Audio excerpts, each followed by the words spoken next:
Merci d'être sur Kavi TV. Bonsoir à tous. Bienvenue dans ce journal à la une de l'actualité de ce mercredi 19 juin 2024.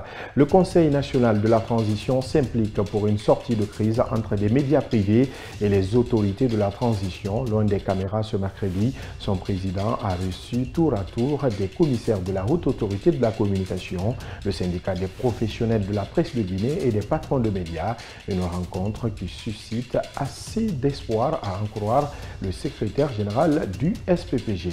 La sortie des commissaires de la Haute Autorité de la Communication à Kankan continue d'alimenter les débats au sein de l'opinion. En dépit de l'inculpation des deux commissaires, le réseau des journalistes guinéens pour la protection sociale demande la dissolution de l'institution. Pendant ce temps, le réseau national des acteurs du développement durable apporte son soutien aux commissaires suspendus. Et puis, un séisme de faible magnitude a été signalé dans la nuit d'hier à Koloma, c'est dans la commune de Ratoma, un mouvement brusque de la terre qui a réveillé les habitants de ce quartier. Ce mouvement de nature inhabituelle, dont les causes ne sont pour l'heure pas identifiées, a occasionné une panique chez de nombreux riverains. Les témoignages à suivre dans ce journal. Voilà pour les titres. Encore une fois, bonsoir et bienvenue. Crise entre des médias privés et les autorités de la transition. Le Conseil national de la transition s'emploie à trouver une issue heureuse. Ce mercredi, son président a reçu tour à tour les acteurs impliqués dans la Haute Autorité de la Communication, le syndicat des professionnels de la presse de Guinée, SPPG, et des patrons de médias. Une rencontre d'échange tenue loin des caméras et micros de la presse. Suivez Sekou Jamal Pandessa, secrétaire général du SPPG. Au sortir de la rencontre, il est au micro de Amara Bangoura. Il était question d'appeler les différentes parties aujourd'hui, les écouter pour avoir une meilleure lecture de la problématique, parce qu'on ne peut pas résoudre un problème si on ne maîtrise pas tous ces aspects. Comme vous l'avez constaté, ils reçoivent maintenant là, les patrons aussi. Et nous avons donné beaucoup d'explications pour leur permettre de voir clair. Et eux aussi se sont exprimés. Pour aujourd'hui, il n'y a pas eu beaucoup d'éléments à communiquer à la presse parce qu'ils sont dans une sorte de démarche qui vise à aboutir à la résolution de cette crise de façon définitive. Donc, il nous a été demandé d'aller travailler, faire un travail de réflexion sur la base de ce qu'on a dit ici. Et puis, il y aura certainement une autre rencontre. Donc, permettez-moi de ne pas aller trop loin, mais déjà, la démarche qui consiste à rencontrer toutes les parties concernées par la crise, c'est une démarche à saluer parce qu'on ne peut pas trouver une solution si on ne procède pas ainsi. Je vous le disais en titre, des voix s'élèvent pour demander des mesures plus fortes contre la Haute Autorité de la Communication. C'est le cas du président du réseau des journalistes guinéens pour la protection sociale, Mamadou Ouri Diallo, demande la dissolution pure et simple de l'institution. Selon lui, elle constitue une menace pour l'unité nationale. Mamadou Tanouba. Le président du réseau des journalistes guinéens pour la protection sociale souhaite une dissolution de la Haute Autorité de la Communication après la sortie malencontreuse des deux commissaires à Kankan. Pour Mamadou Ouri Diallo, c'est la HAC qui constitue aujourd'hui une menace pour l'unité nationale. Pour moi, la HAC a pris sa responsabilité directe, n'est-ce pas, de suspendre ses commissaires et de se désolidariser de leurs propos. Et dans la même logique des prises de responsabilité, moi je pense que le président de la transition aussi devrait dissoudre l'institution en question. Pour la même raison que l'institution a suspendu ces deux commissaires pour tout ce qu'ils ont dit à Kankan, pour la même raison, le président devrait aussi dissoudre la même institution qui en général constitue elle-même une menace pour la paix et l'unité, puisque ce sont ces commissaires qui vont tenir ce genre de propos, qui n'apaisent pas la situation, parce qu'en prêtant des intentions aussi graves au président de la transition et à ses collaborateurs contre des Guinéens, d'éventuels Guinéens qui s'opposeraient à la façon dont la transition est gérée. Mamadou Diallo demande de remplacer tous les actuels commissaires de la haute autorité de la communication par une nouvelle équipe. Il y a encore des gens en activité ou à la retraite qui vivent, qui ont encore de l'énergie pour justement faire le travail que ceux qui sont aujourd'hui à la HAC sont en train de faire. Donc la Guinée n'est pas orpheline de grands journalistes du passé, des gens d'expérience. Il y en a un peu partout qui peuvent faire le même travail. Donc la dissoudre ne voudrait pas dire laisser le vide. Le journaliste Mamadou Diallo attend du général Mamadi Doumbouya la dissolution pure et simple de la HAC. Dans le même registre, les deux commissaires de la haute autorité de la communication bénéficient du soutien du réseau national des acteurs du développement durable. Le RENAD motive cette démarche par, dit-il, leur courage assumé du côté de Kankan. Pour cette organisation, c'est un acte salutaire qui peut aider à lutter contre la corruption au sein de l'administration publique. En Soubaïlo Baldé. Alseni Farenta Camara est contre toute intimidation des deux commissaires de la haute autorité de la communication par les autorités de la transition. Dans son combat de lutte contre la corruption au sein de l'administration publique, l'acteur de la société civile guinéenne ne passe pas par le dos de la cuillère pour déclarer son soutien à Ibrahima Tawel Camara et Djene Diaby. Nous, au sein de la société civile, nous continuons de les soutenir et de manière indéfectible parce que c'est la loi qui les permet, notamment l'article 94 de la loi anticorruption. D'abord interdit à tout organisme public ou privé de sanctionner ou de réprimer des agents qui ont de bonne foi collaboré ou dénoncé des faits de corruption. Et nous attendons à ce que la justice fasse un travail d'indépendance en toute impartialité et en toute intégrité pour la manifestation de la vérité relative aux faits qu'ils ont dénoncés à Kankan.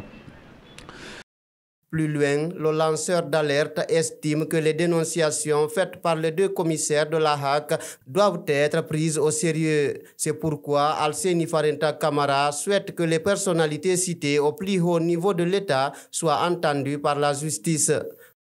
Et nous attendons impatiemment à ce que le président Mamadi Doumbouya, son conseiller Elaz Tcherno Mamadou Ba et son ancien directeur de la communication et de l'information, M.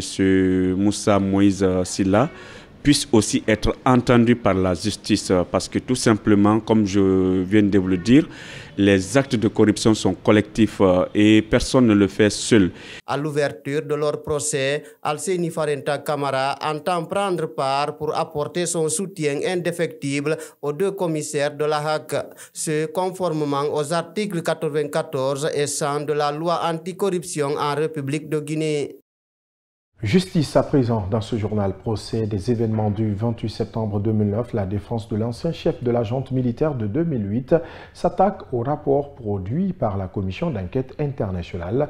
Pendant sa plaidoirie ce mercredi, maître Jean-Baptiste Jokame Haba soutient que le contenu de ce rapport est émaillé de contre-vérités. Amara Bangoura pour les détails.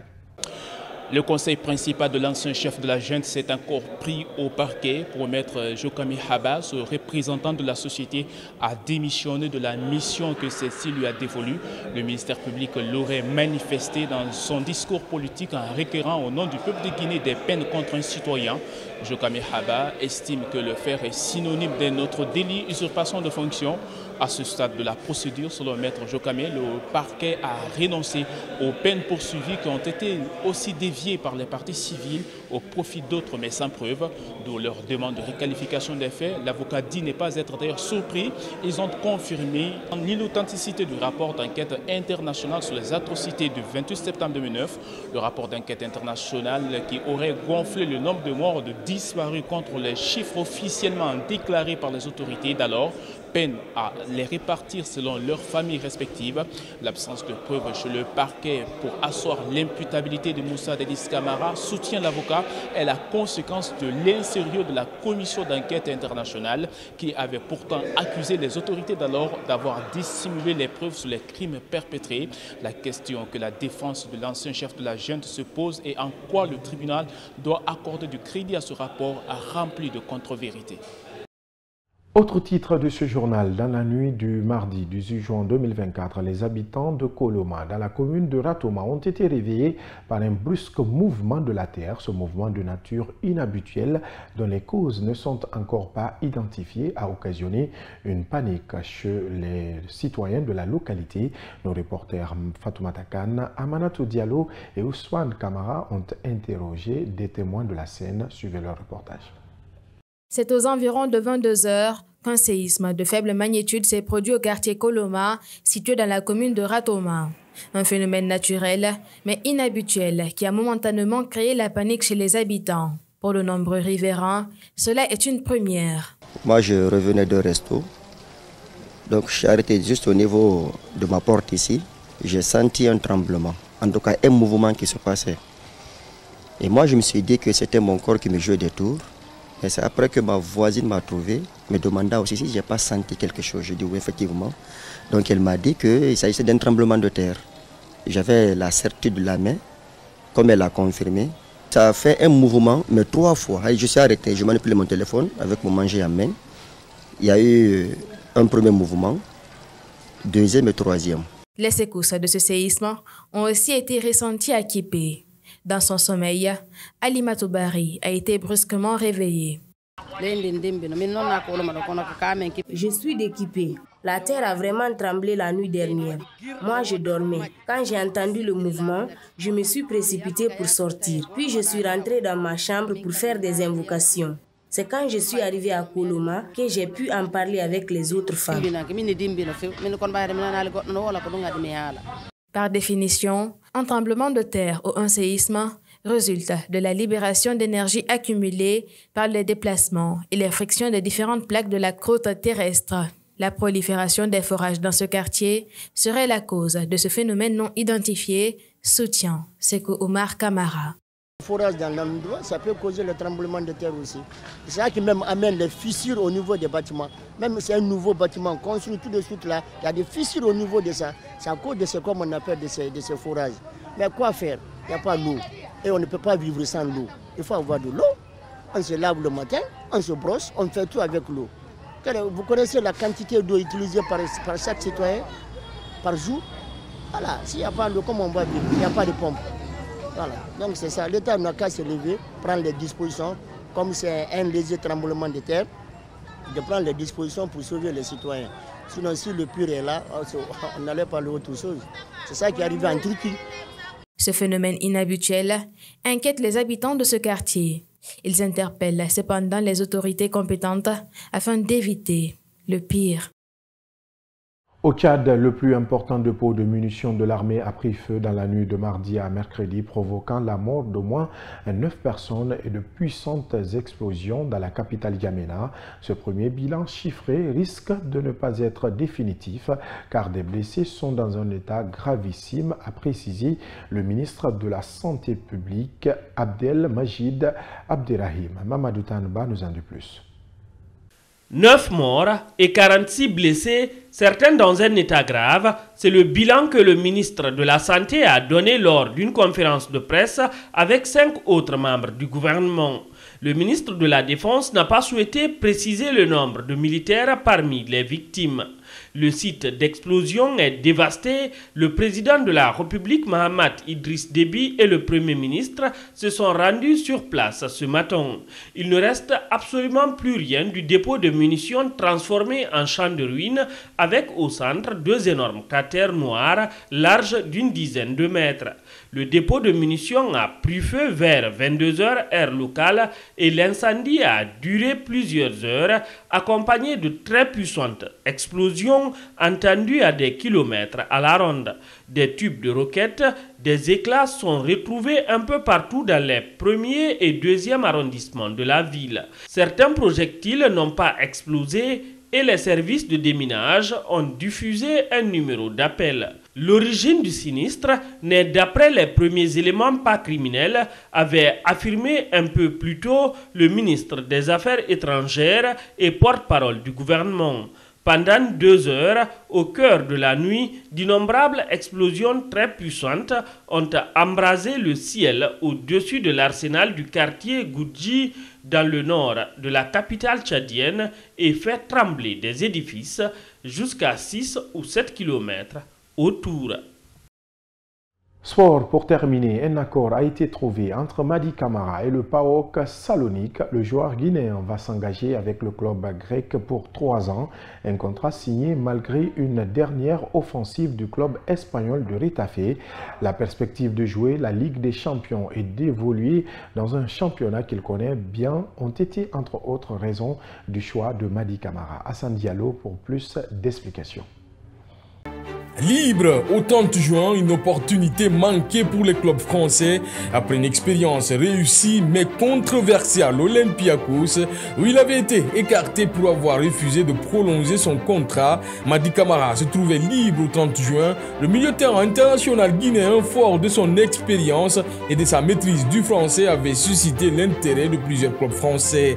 Parmi eux, le RC Lens et LOSC et la Saint-Etienne espéraient réaliser une bonne affaire en signant un joueur de qualité sans frais de transfert. Toutefois, les clubs français absorbés par les incertitudes entourant les droits TV de la Ligue 1 n'ont pas su saisir leur chance pendant qu'ils attendaient une clarification sur la situation financière de la LFP. D'autres clubs européens ne sont pas restés inactifs. Mady Camara, conscient de son avenir et des opportunités qui s'offraient à lui, a fini par prendre une décision. Selon les informations, Mady Camara a finalement donné son accord au PAOK Salonique pour un contrat de 3 saisons. Cette décision intervient malgré une tentative de dernière minute de Retafe pour attirer le joueur en Espagne. Cependant, plusieurs facteurs ont influencé le choix de Camara en faveur du club grec. Le PAOK Salonique a su convaincre Mady Camara en lui offrant la perspective de disputer la Ligue des Champions, une compétition prestigieuse qui attire tous les joueurs de haut niveau. De plus, évoluer dans un championnat qu'il connaît bien et clarifier définitivement son avenir ont été des arguments décisifs pour le milieu guinéen. La stabilité et la visibilité offertes par le PAOK ont joué un rôle crucial dans cette saison. Pour Mady Camara, signé avec le PAOK Salonique, marque le début d'une nouvelle aventure. Le club grec, ambitieux et en quête de succès européen, offre aux joueurs une plateforme idéale pour continuer à monter son talent sur la scène internationale. Les clubs français, par leur attentisme, ont manqué l'opportunité de recruter un joueur de qualité à la personne de Mady Camara. Fini ce journal réalisé par l'ensemble de la rédaction politique du groupe Kavi Média. Merci de l'avoir suivi. L'information, c'est aussi sur notre site d'information www.siaminfo.com. Bonsoir.